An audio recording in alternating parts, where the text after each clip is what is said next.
Isang mapagpalayang araw po. Nandito man po tayo sa ating channel, Lakdan MD, upang magbigay ng munting kaalaman sa ating mga security personnel. Ang tatalakayin po natin ngayon ay isang paglilinaw doon po sa nakaraang tinalakay natin regarding po sa nilalaman ng Republic Act 10951 o yung tinatawag na Comprehensive Firearms and Ammunitions Regulation Act. Okay? So, ngayon po, dahil po sa mga katanungan na nababasa po natin, may mga nagko-comment na bakit yung mga engineers, yung mga retired military law enforcement personnel ay hindi exempted sa threat assessment. Okay? So, dahil po sa mga ganung komento, sinika po ng inyong lingkod na of course mag-research, Kasi sabi ko nga po sa inyo, ako po ay hindi isang abogado, subalit tayo po ay naglalayon na makapagbigay ng munting kaalaman sa ating mga security personnel, So, tanggap ko po ang aking limitasyon. Hindi po ako nagmamalaki sa inyo. Doon po, sabi ko nga, kung kayo po ay magaling na at biyasa na, especially kung kayo po ay matagal na sa industriya, siguro po, at kung kayo ay isang eksperto na sa mga ganitong bagay, siguro po hindi para sa inyo ang video ito. Okay po? Hindi naman po siguro deserving na laitin nyo po, ako sa bagay na yan, dahil simulat sa poll, sinabi ko naman po sa inyo, ako ay isang hamak na security personnel at naglalayon lamang na makatulong din sa mga security personnel na gusto rin namang maiangat ang kanilang kamalayan. Okay po? So, ayon po sa ating meron po palang batas, yung Republic Act 11766, Ito po ay yung RA 10591 po kasi, ito po ay naging batas noong May 29, 2013, Diyan po lumabas yung kanyang IRR, Ngayon po, 2013, yan po ay panahon ng ating dating Pangulo, President Benigno, Aquino III. Okay po? Ngayon po, meron itong Republic Act 11766,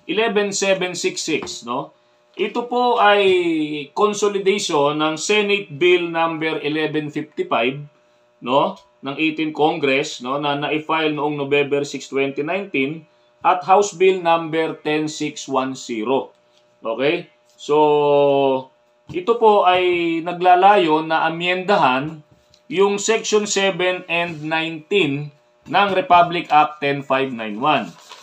Itong RA 11766 po ay ganap na naging batas noong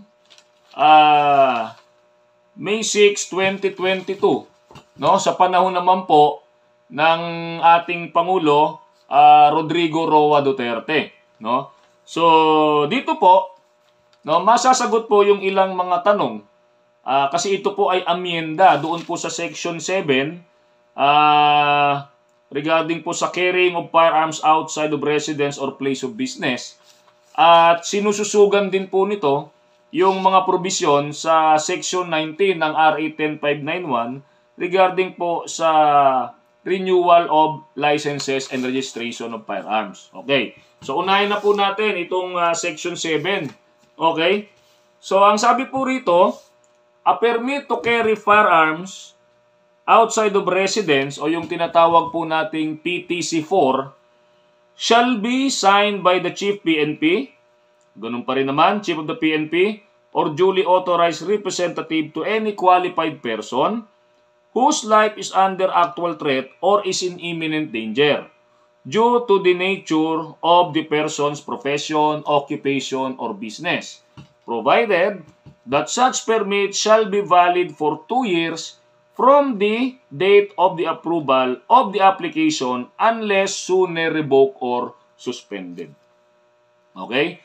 It shall be the burden of the applicant to prove the actual threat to life by submitting a threat assessment certificate kung tayo po ay nag-a-apply for a permit to carry firearms outside residence, provided that the appropriate PNP unit shall issue the threat assessment certificate within 15 days. Okay.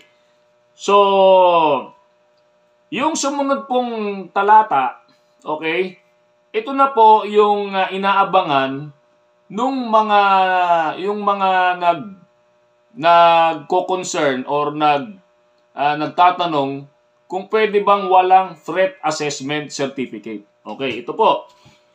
For purposes of this act, no? The following persons are considered to be in imminent danger due to the nature of their profession, occupation, or business, no? And hence are exempted, ito na po, no? Exempted from the requirement of a threat assessment certificate. So, ito na po yon. Kaya po sinusugan, ito po yung 10591, ito naman po yung 11766. Okay? So, dito sa 11766, nadagdagan na po yung mga ini-exempt sa threat assessment. So, unahin po natin, no? Sabi rito, letter A, members of the Philippine Bar, no? So, mga abogado, di ba? So, yung nasa Integrated Bar of the Philippines, no? Yan po, no? Certified Public Accountants, okay? Yung mga CPA. So, exempted po sila sa threat assessment certificate. Accredited media practitioners, no? So, sa nature po ng trabaho nila, maaring may mga nababangga silang mga malalaking tao o sindikato sa kanilang pagbabalita. So, maaari po silang mag-secure ng TTC4 without a threat assessment certificate. Okay? Cashiers, bank tellers. Okay? Letter D, no? Cashiers, bank tellers. Okay? Of course, related sila sa pera, no? Okay. Letter E, priests, ministers, rabbi, and imams, no? So, ito po yung mga, church people, no? So, letter F, physicians and nurses, okay?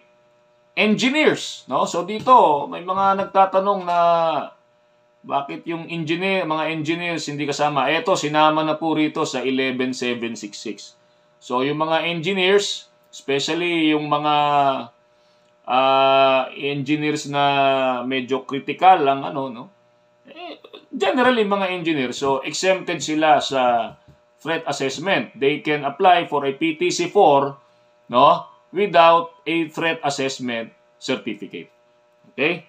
So letter G, engineers. Letter H, businessmen who, okay, by the nature of their business or undertaking, are exempted to high risk, are exposed, businessmen who by the nature of their business or undertaking are exposed to high risk of being targets of criminal elements. Okay?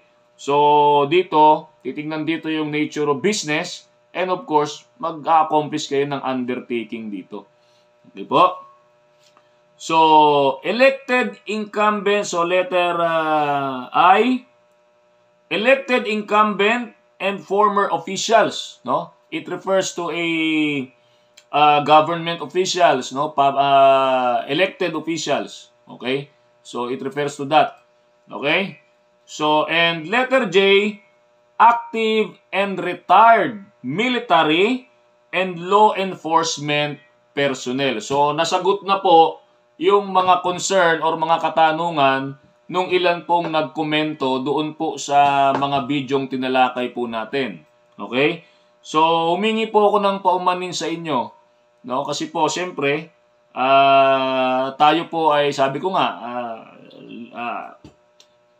tanggap po natin o tanggap ko po ang aking limitasyon at sa pamagitan po nitong bidyong ito yung mga nagko-komento rito, ako po ay patuloy din na natututo. Di ba? So hindi man po tayo nagkakausap ng personal, so nagiging mutual po yung ating pag-iintindi rito, no? Nag-upload ako ng video, nagko-komento kayo. So mula sa mga komento nyo, okay? Patuloy akong nag-aaral at nililiwanag po natin yung mga ganyan. So maraming salamat po sa mga ganyang komento, no? Bagamat yung ilan po ay medyo sabihin na nating medyo foul ng konti, ako'y nagpapasalamat pa rin dahil napansin nyo po ang aking video. Na hindi po ako nagagalit sa inyo, pinagdarasal ko pa nga po kayo Okay? So, yan po yung provision po ng Section 7 na inamyendahan po, Section 7 ng Republic Act 10591 at inamyendahan po ng Republic Act 11766. So ito paumanin din po, ito po yung mismong title ng 11766, no? An act fixing the validity period of the license to own and possess, registration, and permit to carry firearms outside of residence or place of business. Amending for the purpose Section 7 and 19 of Republic Act number 10591, otherwise known as the Comprehensive Firearms and Ammunition Regulation Act. So, ito po yung amyenda na ginawa. At kung ano man po yung nakalagay dito, yun na po yung mismong natin, yung mismong, yun po yung mga exempted sa threat assessment. Kung meron pa pong ibang batas na susulpot at madadagdag pa yung iba, hindi ko na po masyadong no? So ito po yung as far as my knowledge is concerned, ito po yung pinaka-latest siguro dahil ito po ay naaprubahan nung panahon po ni President Duterte. Kung meron man pong susulpot ngayon, pwede po ulit naman kayong magkomento at tatalakayin po natin sa video ito, sa channel na ito. So muli, maraming salamat po sa inyo. Stay safe, be alert, and be aware.